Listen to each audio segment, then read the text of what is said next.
Hey guys, welcome back to my channel. I really appreciate everybody taking the time to like and comment all of my previous videos. It means the world to me seeing all of your positive feedback.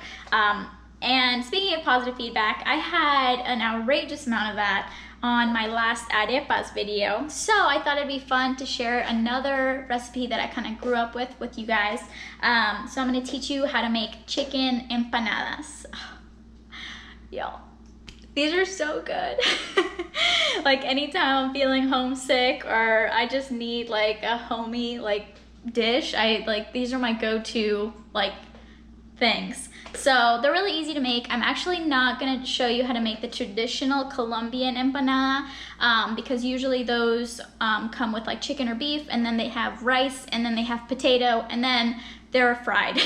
So it's very unhealthy. It's very comforting, but I actually learned a newer recipe that I've been doing for the last few times that I've made them, and they're actually baked and they have a bunch of yummy vegetables in them as well as chicken, and I'm gonna teach you how to do this like cream sauce inside them as well. So they're really great, and it's football season, so this is a perfect thing to learn if you're having friends or family over, or if you're having any kind of party. They're perfect.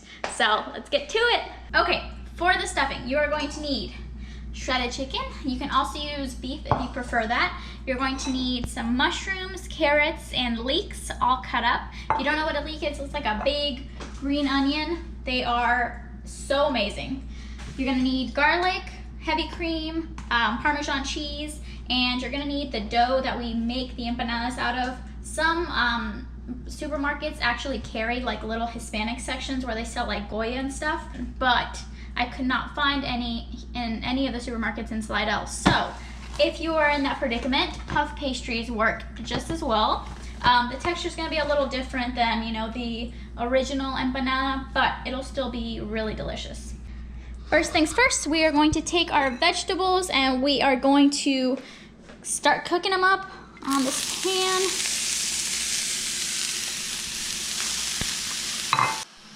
We want to add some garlic, and we want to mix everything really nice.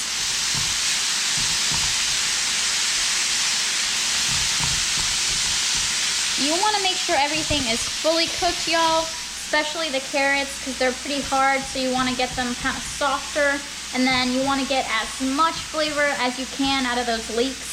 So make sure it's kind of on high heat while you're doing this, and it should only take a couple of minutes. Once your veggies are all cooked, we are going to go ahead and add the heavy cream. And we are going to let that set. We want all the flavor, especially of those leeks, to come out and make this really nice cream. So make sure it's on low heat and let that set for a little bit. And then we are going to add the chicken, and I forgot to mention this at the beginning. These I know you'll find at every grocery store. They're called Caldo rico. It's awesome. I use this when I make rice, or when I make literally any Hispanic dish. It gives it that really nice, like Latin chicken flavor. They also have them for beef and I believe fish, I think. I haven't tried the fish one, but I've tried the beef and the chicken one, and they're amazing. So we're gonna take one of these little cubes and we're gonna stick it in with everything else after we add the chicken.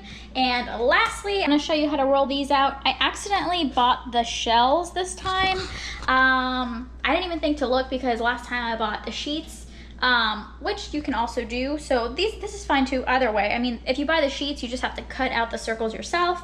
If you buy the shells, which I accidentally bought this time, it's fine because they're actually already like cut into circles. So you just have to cut right here in the line, and then you just have to roll them out to the thickness that you want. You want them to be like right here. You want them to be thin enough to where you can stuff them, but at the same time, you don't want them to be too thin because when we do stuff them, we don't want them to break.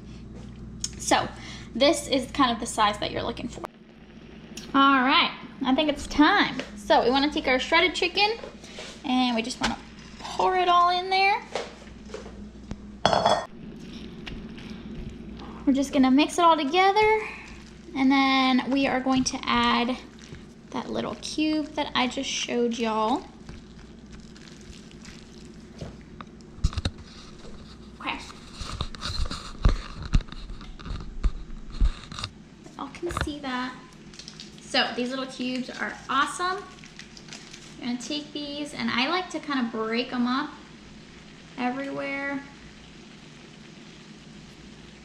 And you can just use like half. I'm gonna use a whole one because I used a whole rotisserie chicken. So, all right, and then we want to mix that all together. All right, I've been stirring this for like 2 minutes. Oh, so good. Okay, so this is when you can analyze if you need salt or pepper. I'm gonna add just a little bit of salt. Mix that in. And then last but not least, we are gonna add some Parmesan cheese. Hope you guys can see me. All right.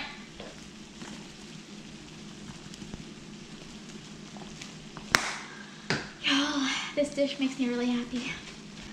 Now that we added the cheese, as long as you have your puff pastries all rolled out and ready, all you need to do is get an egg.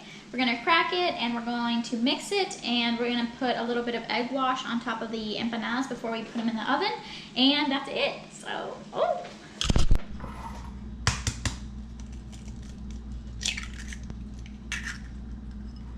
All right. So now we just wanna make this egg wash.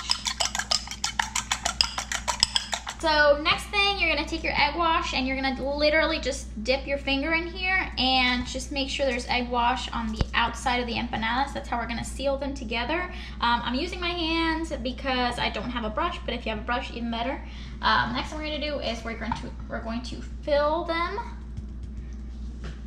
This is kind of up to you, however much you think you can make fit in there. If you don't want a lot, that's fine too. We just close them up. So you want to take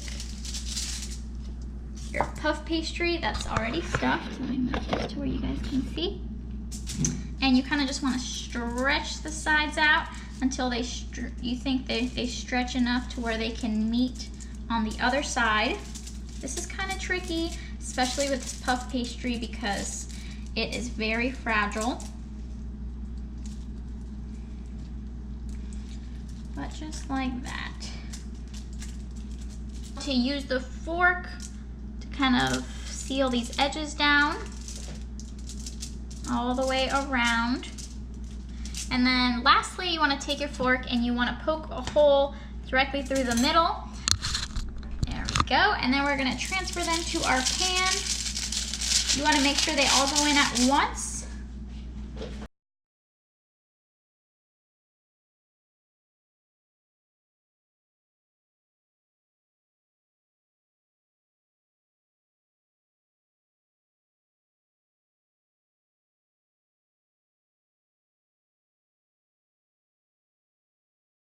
Last but not least, we want to take some of that extra egg wash that we have and we want to put some of that egg wash on top of all of our puff pastries to give them that really nice brown finish.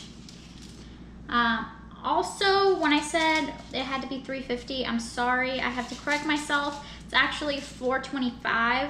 I checked the label on this puff pastry that I bought and it says it has to be that temperature and it says 18 to 20 minutes. So hopefully it's just 18 because everything that's inside of our puff pastry is already cooked all the way. So it's really just getting that really nice brown crisp outside that we want.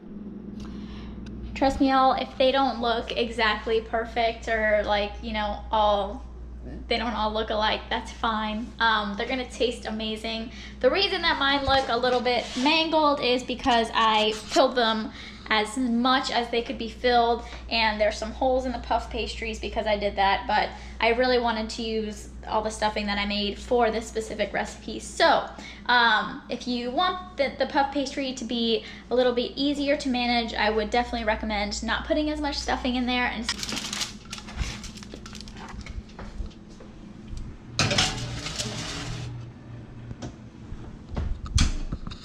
And now we wait 18 to 20 minutes. Also, if you have stuffing left, y'all, this stuff is really amazing if you want to eat it with some rice or just by itself.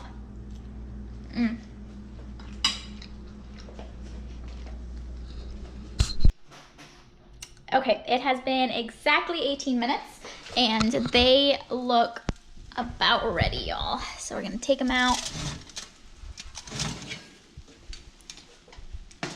Oh my goodness, they look so good.